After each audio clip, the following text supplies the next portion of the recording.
Welcome to The Joyful Life, the podcast for finding true happiness in every aspect of your life through spiritual, physical, emotional, and mental health. I'm your host, Anthony LaJoy, and thanks for joining us for another episode of exploration into personal success. Everybody, welcome to another week of The Joyful Life podcast. I am very happy to be here, and this is a very unorthodox setting. This is Joe Simon. What's up, everybody? My very good friend.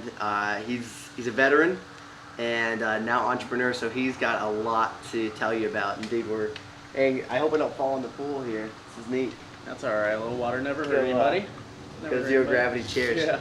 Yeah. So don't lean back too far. Yeah, it's good though. So we just got back from Nashville. Yep. We went up to a really eye-opening conference. Yeah, it was amazing, huh? Dude, it was awesome. I'm so glad you told me about that. So glad you were able to come. Yeah, Joe turned me on to that conference, and really motivational. I definitely felt a sense of urgency, a sense of serious drive, a lot of passion, and it really allowed me to see that, hey, you know what? Whatever you do, whatever your brand is as an entrepreneur, as just a businessman, there's someone out there who is waiting to hear your message. Absolutely. Yeah, and it's cool to think of it that way, because I think we all tend to kind of think of each other, or as ourselves, as just kind of average. Yeah. And that's true. We're all special. We all have a story. What was your biggest takeaway from the conference? Like, if you had to name one thing. I know it's a big question to ask. Yeah, that's a tough one, because I was able to go last year as well, and I know last year the biggest takeaways that I had, my mind was just blown between all of the different strategies that they taught us, all the different people that I was able to meet, and that's why I knew I had to go again this next year. But the first year it was more about the whole, like the different strategies and concepts that they taught us. This year I already had a very good base understanding of all that, thanks to the previous year. And so this year I think it was really just the amazing connections that we were able to make. All the different people from around the world, right? I mean, we met people from Spain, Sweden, France, and of course various places in the United States as well, but really it was just those amazing connections that we were able to make. Yeah, and I think there was an overwhelming sense of people wanting to help each other. Yeah, which is rare, isn't it? Oh, it's so rare, and I wish there was more of that. And it everyone was excited to talk about what you did, what they did. And that was awesome. Yeah, and it's cool that to be in that atmosphere. We're not all in the same industry. All the people that go there, so it's not like everybody I'm meeting is my competition. Really, it seems like an extremely diverse group of entrepreneurs. Yeah. So nobody feels like anybody's ever there to step on their toes or anything like that. So they're usually very helpful. Yeah. So well organized. Russell Brunson, who organizes everything, just did an incredible job. Yeah. Garrett White was an awesome speaker there, dude. Oh man. I wish he did camps for other than just married men. So Garrett J. White does camps for married men, and he has saved a lot of marriages. He's helped a lot of men really find their identity and save their marriage and really get reinvested, I guess, in it. But I wish he did it for single or bachelors too, because I would maybe one day he will. I wouldn't doubt that one day, because he mainly focuses on married businessmen, people that have gotten very busy with their lives, almost too busy for their family, and he kind of helps to correct that course and say, hey, you don't have to just focus on one or the other. You've got to find that balance, and if you don't find the balance, you're going to lose one or the other. Spiritual, physical, emotional, mental. What can I say? Kind of goes perfectly with this stuff, right? Yeah, I really connected with it. He kind of talks from a military-esque background, from that angle of things, which keys in right to you though, because you have a military background. True. Yep. And you have an incredible story. I want to get to that, if you wouldn't mind sharing that. But sure. Let's just go back to, let's start how you got into the military, and now you've turned entrepreneur. You're self-employed, gainfully unemployed. So we learned that term in Nashville. I guess you could say that. It's very true. Tell us a little bit about you, your military experience, and how you ended up where you are now. Sure. So I know growing up, I was very into technology and computers and everything. So I was kind of obsessed with Microsoft, Bill Gates, all that stuff. And then when I was in the 8th grade, though, something happened that affected all of us, and that was 9/11. And like I said, I was in 8th grade. And up until that time, I had 100% been planning to go to college for computer programming and hopefully end up working for Microsoft. And my dream was to be working directly with Bill Gates. I was obsessed with Bill Gates. But the day that 9/11 happened, kind of just, it shook us all. I know, I remember. Yeah. Right? Do you remember? I do remember. Yeah, I didn't even know what a hijacking was. Yeah. I remember I know, asking right? my parents, like, what's a hijacking? I had no Exactly. clue. So It was No. very eye-opening, especially being in the 8th grade, and I'm sure many of your viewers were probably about the same age that we were yeah, when that happened. But it opened my eyes just to the fact that there's more going on in the world than just what I was seeing at that age. And I was like, wow, like I had always been very patriotic and I loved this country, but joining the military wasn't really something that I had ever thought about until that day. And so that day, by the afternoon, I mean, this happened at early morning on September 11th. I want to say it was like 8 or 9 a.m., something like it that. was something like that. Yeah. And so Wasn't by fast. 2 or 3 p.m., I had decided, as soon as I graduate high school, I'm skipping college, I'm going right into the Army. I was like, I want the people who did this to pay for what they did, and I will do whatever I can, do my part to ensure that happens. And of course, I was not alone in that. I will say, when I got into basic training, as soon as I graduated high school, joined the Army, just like I said. And when I got to basic training, the drill sergeants, one of the first things they did was they went around to each new recruit, as we're all just standing there at attention, just petrified, just scared for our lives because they're yelling and screaming at us. And they were like, why did you join the Army?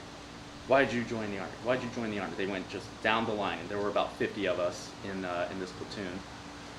And I want to say 95 to 99%, it seemed like every single kid, they were all my age, 17, 18-year-olds, and they were like, because of September 11th, because of September 11th. We were all there because of one reason. We wanted to make the Taliban pay and Al-Qaeda pay for what they did to those 3,000 innocent Americans on September 11th in the World Trade Center.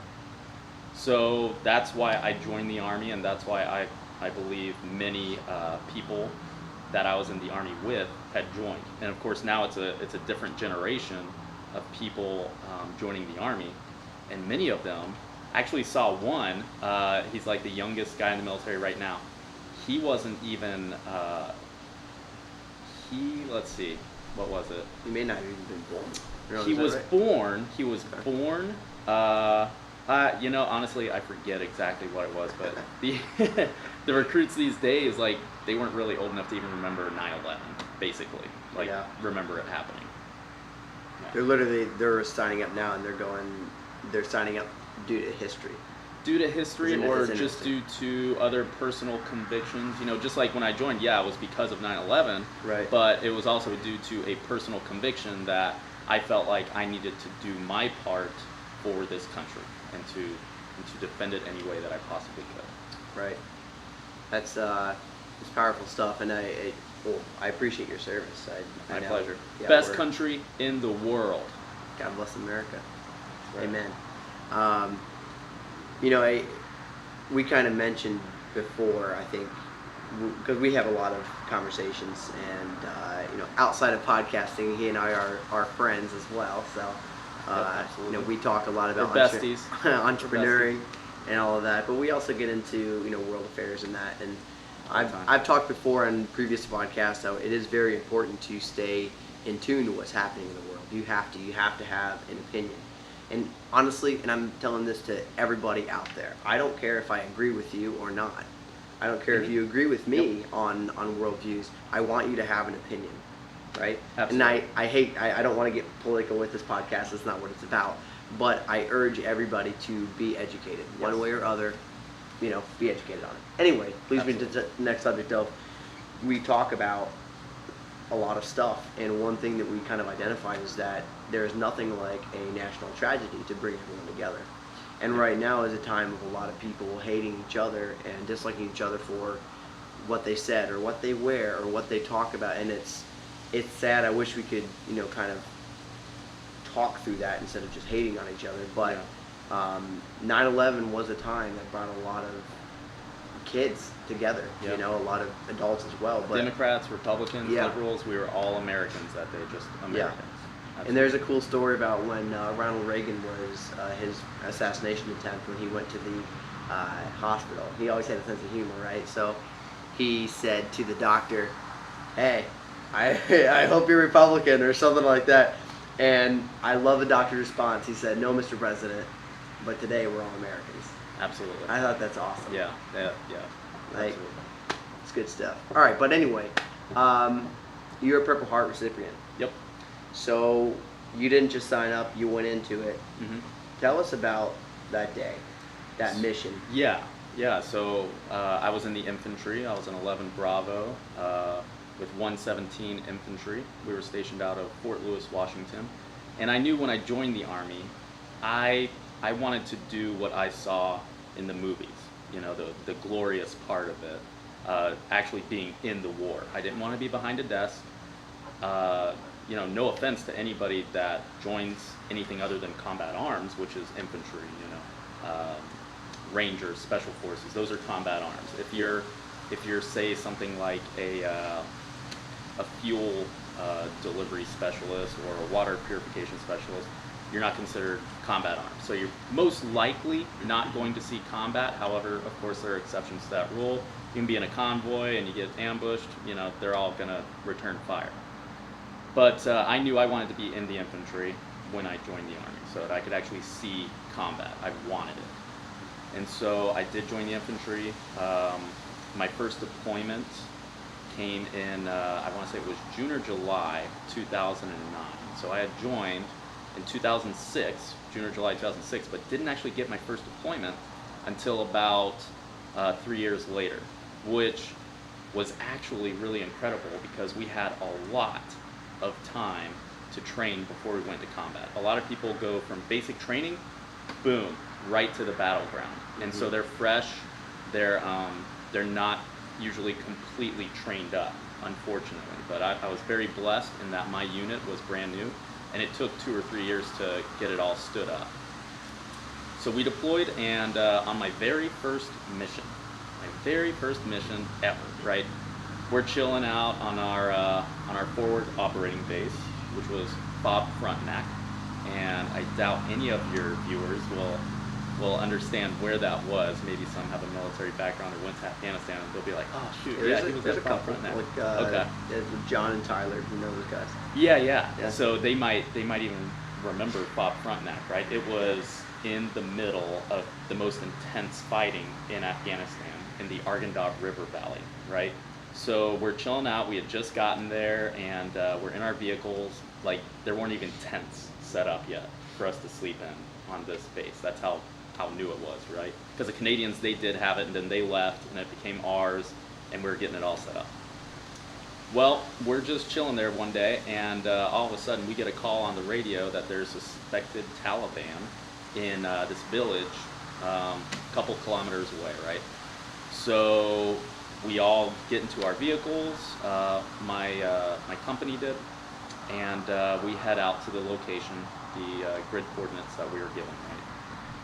And so we get there, and sure enough, we send in a platoon of guys, and they get lit up. Now, luckily, they were wearing ballistic vests. One of them got shot in the vest, and it stopped the bullet from penetrating and actually hitting him. But we pulled those guys back, and then we just pulled security around the village and surrounded it, right? Well, we reported back to our battalion what had happened, and so they sent the rest of the battalion. The entire battalion comes and surrounds this village, and we're just pulling security around this village for a couple days, not allowing anyone in or out. I want No to ask people. real quick Yeah. here. Explain what a platoon and a battalion is. So a platoon has roughly 30 guys. A company will have, roughly a little over 100, and a battalion will have anywhere from 500 or 600 to 1,000, right around there. Those are rough estimates. It Okay. depends on your battalion. Yeah. So we're going from like a handful to hundreds to thousands. Yeah, exactly. Okay. Yeah. Like it. And so we're all in our Strikers, which is this infantry carrier vehicle, and it's a really cool vehicle. Some of them have like 50 cal machine guns on the top. Some of them have what we had on mine, which is my favorite gun in the military, the Mark 19 machine grenade launcher. This thing was awesome. Machine grenade launcher, man. You can fire like 3 or 4 grenades a second. It's crazy. That sounds so much fun. Oh man, it was really cool. But it was Shoot pumpkins with that. it was a very finicky weapon, so it would jam a lot. But when it was working good, man, yeah, it was fun to shoot. So yeah, we're surrounding this village for a couple days, just devising a plan of attack, right? So after that time, we started sending in different platoons into different areas in the village to go in and raid the village and sweep through it and clean it out, right? And engage with the Taliban. Well, as they were going in, my squad leader, who's in charge of the vehicle, he tells us where to go. I was driving the thing, right? So I was driving the Striker. He tells me, hey Joe, Simon, they go by last names in the military. Hey Simon, go this way and let's drive over that way and pull security from that area. I was like, all right, so we go over there. And then at one point we were stopped and we're just pulling security. And he tells me, hey Simon, pull up a little bit further. And it seemed like I had just put my foot on the gas to get the Striker to go forward, and as soon as I press the gas, boom, a bomb goes off right underneath me in the Striker. So from that time, everything goes into slow motion because adrenaline immediately starts pumping through my body, right? I mean, I'd never felt anything like the impact of this bomb. It throws up our 20-ton vehicle a couple feet in the air, like the front end of it, right? So it goes whoop, and it probably went up, I want to say, about 3 or 4 feet. So it was strong enough to put a 20-ton vehicle 3 or 4 feet up in the air. And as that happens, I'm watching my windshield just slowly crack. In reality, that happens instantly. But Yeah. because my adrenaline was pumping so fast, I was able to watch it just slowly cracking, right? It was crazy. The vehicle comes back down onto the ground, and it's dead silence, right? The vehicle's dead. The motor's off, it was total. And there's just dead silence for a second. All of a sudden, the most intense pain that I've ever had starts shooting through the left side of my body. And, we're wearing uniforms and boots and stuff, so we can't see what's under the uniform, but it was such bad pain, I started dying screaming because it was just so intense. And then I start freaking out. Like, I go into shock. My body goes into shock. I'm looking for my gun, because I think we're about to get ambushed from the other side of this hill. I was like, they probably set that bomb there, disable our vehicle. That way they could attack us after that. Mm-hmm. Well, luckily we had tons of other vehicles. They come rushing over, right? One of my members in my squad, Mata, he pulls me out of the front hatch of the vehicle and gets me out of there. And they start, pulling off my boot, so that they can look at my leg and everything. My elbow, I've got a nice little scar there now from being thrown up against the inside of the vehicle, and it caused a really deep gash there.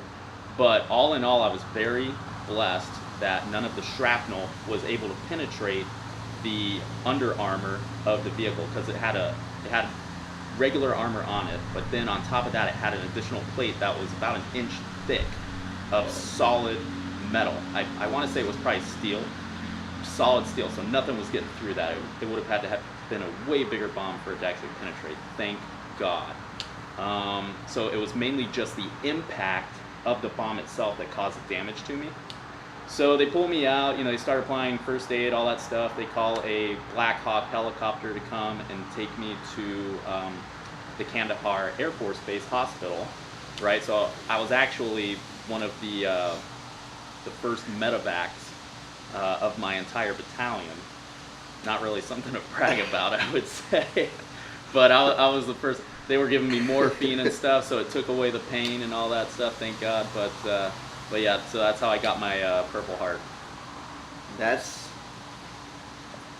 a story. It was crazy. It was crazy. And dude, I can't even imagine being in that situation. Oh, yeah. And for the slow-mo and everything else Yeah, that it happened was- like that. that And was intense. several other of the guys in your vehicle were injured as well, right? It wasn't just you. So yeah, mainly one guy, he started getting black lines in his sight of vision. It affected his eyesight. Okay. And then another guy, he hit the hairs inside of your ear canal that protect your eardrum.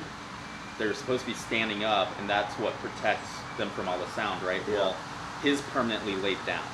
Ooh. So it's not that he had horrible hearing; he had super sensitive hearing because those hairs were no longer protecting his eardrum. So it caused like really bad pain inside of his ears and everything, Oh, and man. bad headaches and all that stuff. So he actually had to get like a reverse hearing aid to actually block out sound.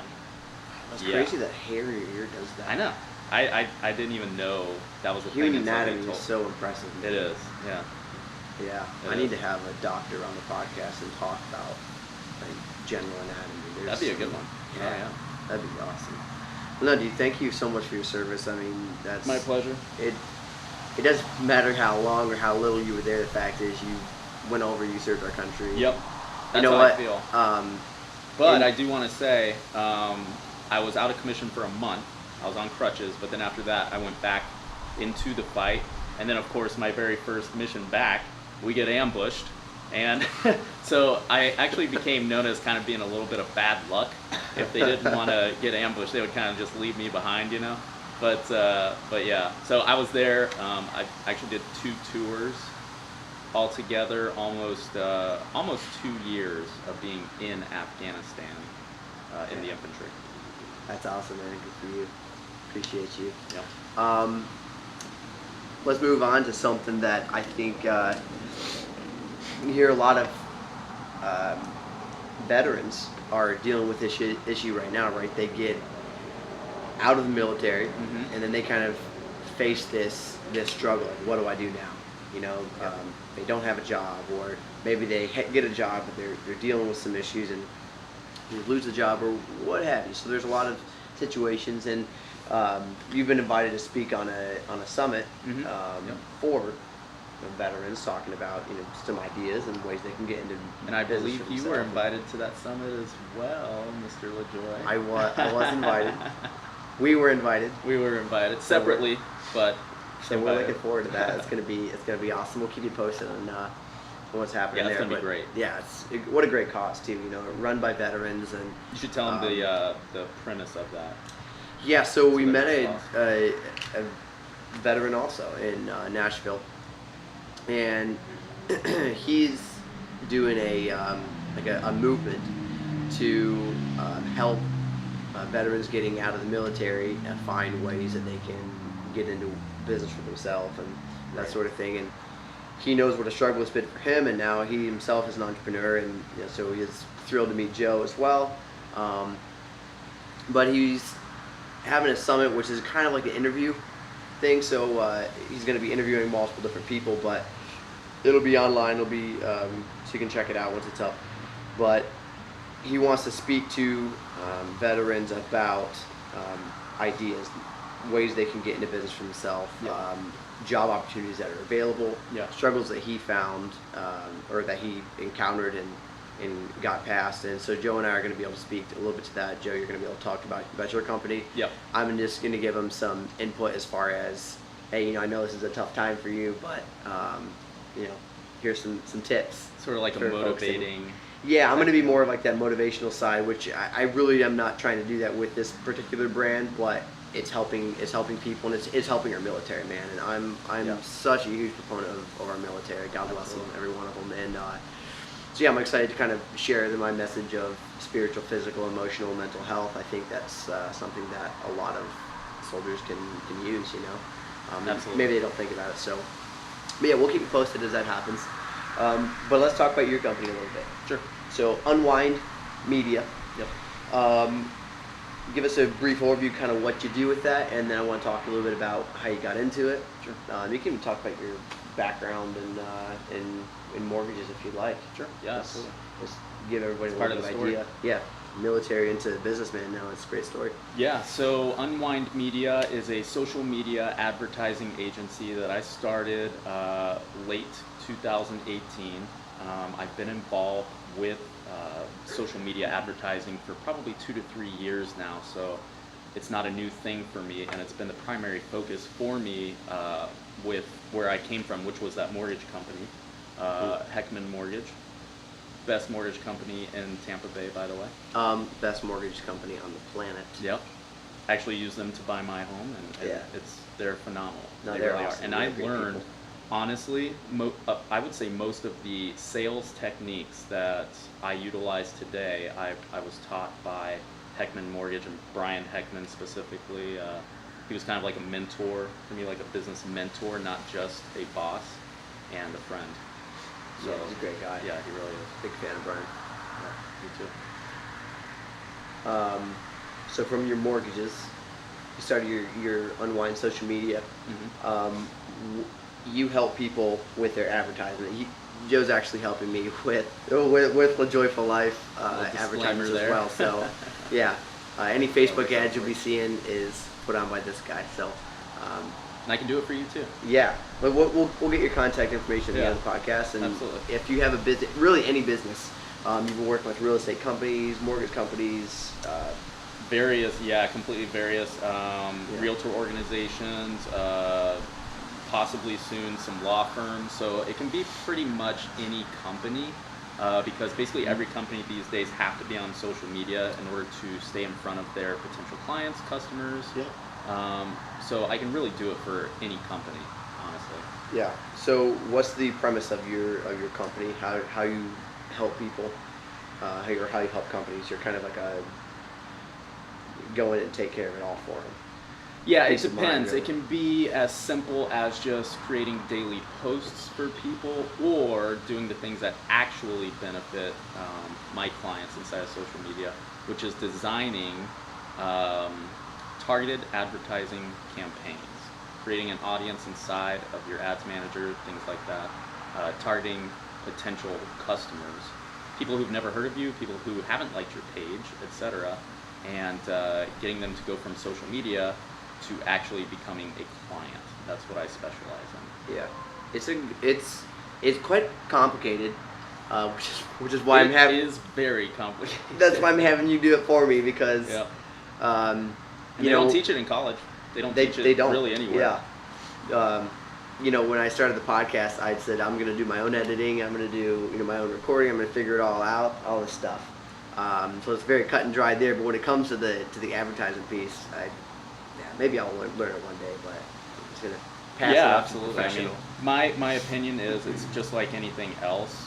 Anybody can learn how to do it. It's just going to take time, and I would say it's difficult to learn how to do it because, like I said, there's nowhere that really teaches it. You have to go to various conferences across the country, which is what I did for the past couple of years, learning one aspect of it from this guy, learning another aspect of it from this guy, learning another aspect of it from this guy, and then trying to connect all the dots and put it all together.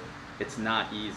It's not easy. Now, eventually, I'm sure that within the next 5 to 10 years, colleges will be smart enough to start offering social media advertising courses, but I can't attest to how relevant they will be because everything changes daily, weekly, monthly inside of these social media platforms. Mm-hmm. Nothing stays the same. Yeah. So I think it's going to be very challenging for a school to get a curriculum together that is actually still relevant by the end of the course. I agree. And that's kind of really the name of the game. You're saying take it from ideas from this guy, from that guy, from that guy. You always have to be learning, man. Yes. And your transition from the military to now entrepreneur. What was a thing that really saw you through? I mean, you're a physical active guy. You like to run and that. Yep.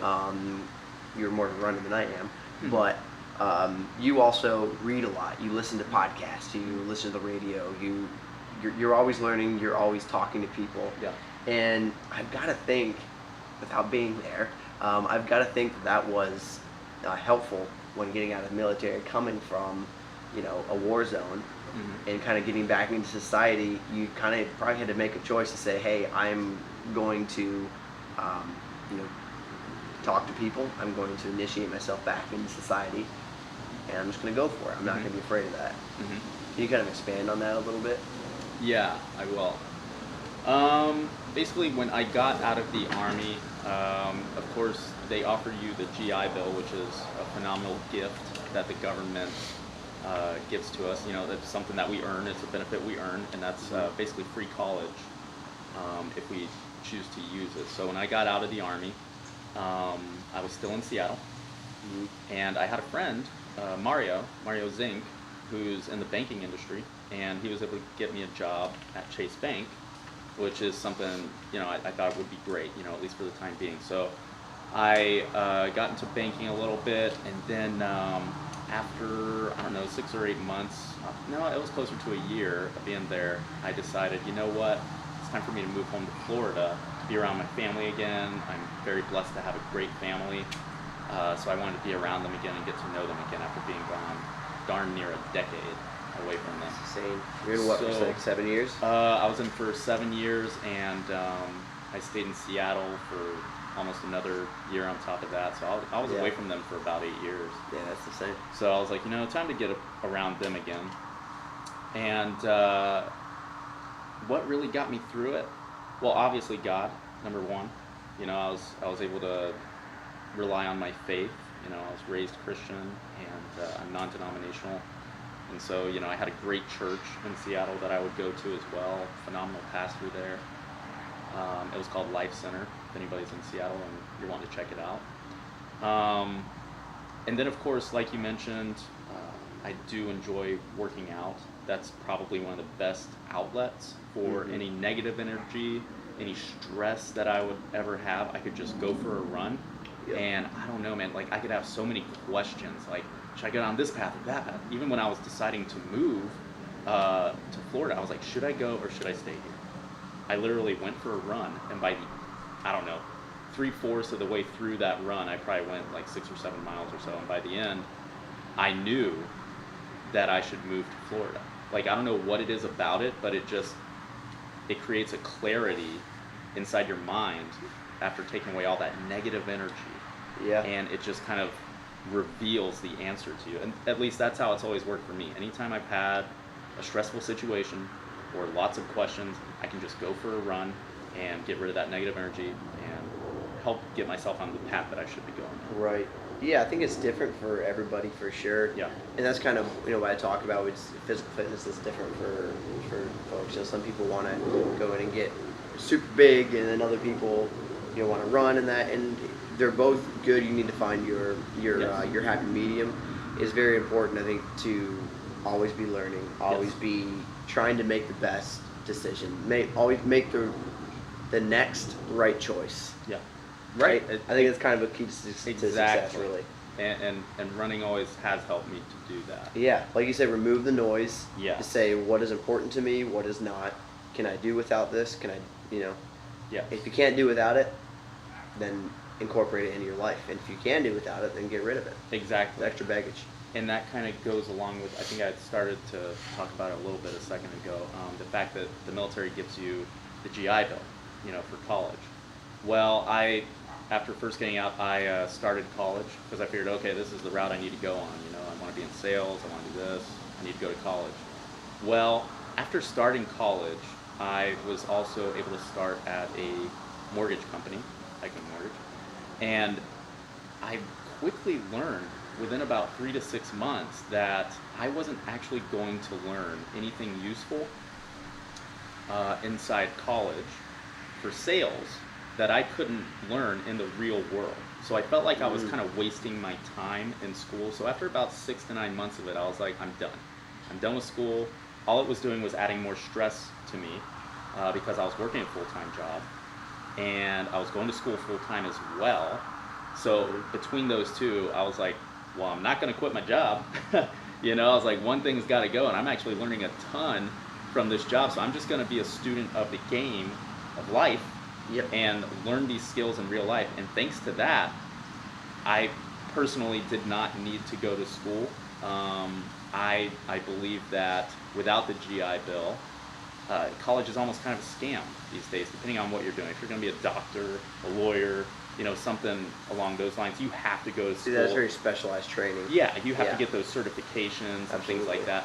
But if you're someone who thinks you're just going to be in sales, which is what I'm in, you don't need to go to school. What you need to do is join a company that's actually going to train you how to sell in real life, because schools don't teach you sales.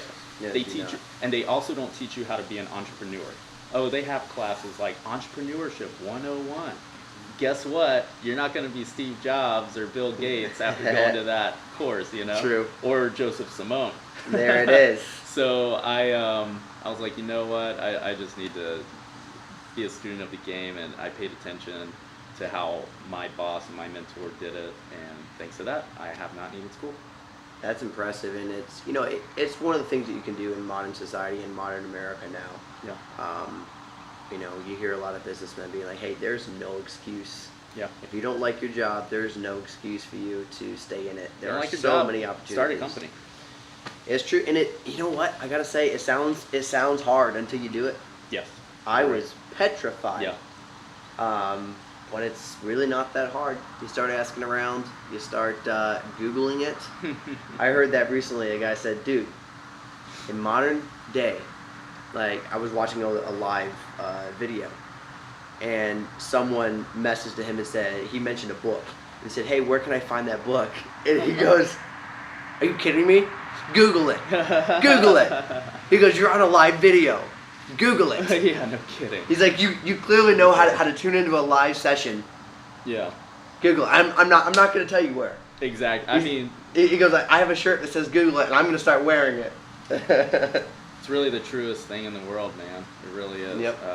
And thanks to Google and thanks to all the technology and social media we have today, there's no easier time in history to start a business than right now, especially with our thriving economy. It's doing great. Otherwise, people probably would not be utilizing my services if the economy was not so good. That's a good point.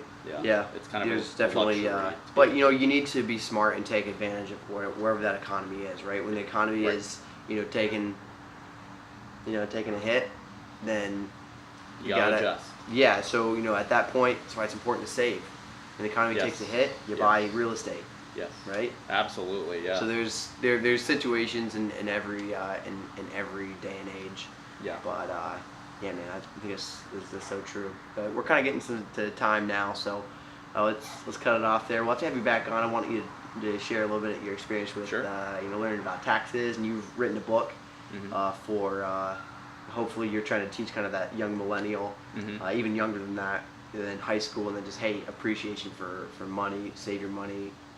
Here's how you budget that. Here's investing ideas and things like that. So I'm actually really impressed with the Florida State Legislature. Within the last month or so, they passed a bill saying that schools now have to teach a financial course to high school students, which I think that should have been in the curriculum way back in the 60s. Yeah. Because most people graduate high school these days and they don't even know what a mortgage is. They don't know what a 401k is. They don't know how to write a check. And sign up for a credit card with like 24%. Here's a credit card. Yeah, here you go. Figure it out. Yeah. Credit scores. They don't know about credit scores. Yeah. Not at all. That's a whole nother topic though for another day. Yeah, let's have you on again, man. We'll see that for sure. But absolutely. Hey, man, I appreciate your service. Appreciate your time. The best way to contact you if people want to get in touch with you for Unwind Media. Sure. Unwind Social Media. It's his company. Yep. If you need some advertisement, who's your go-to guy? Contact. You just email me, Joseph, JOSEPH at unwindmedia.us.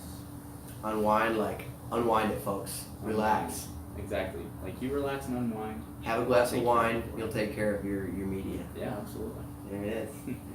All right, man. Well, hey, thanks for having me on. Folks, we appreciate you tuning in wherever you're listening, Spotify, YouTube, where have you. I'll also put Joe's contact information below this video and in the show notes on Lipson if you're listening to Spotify.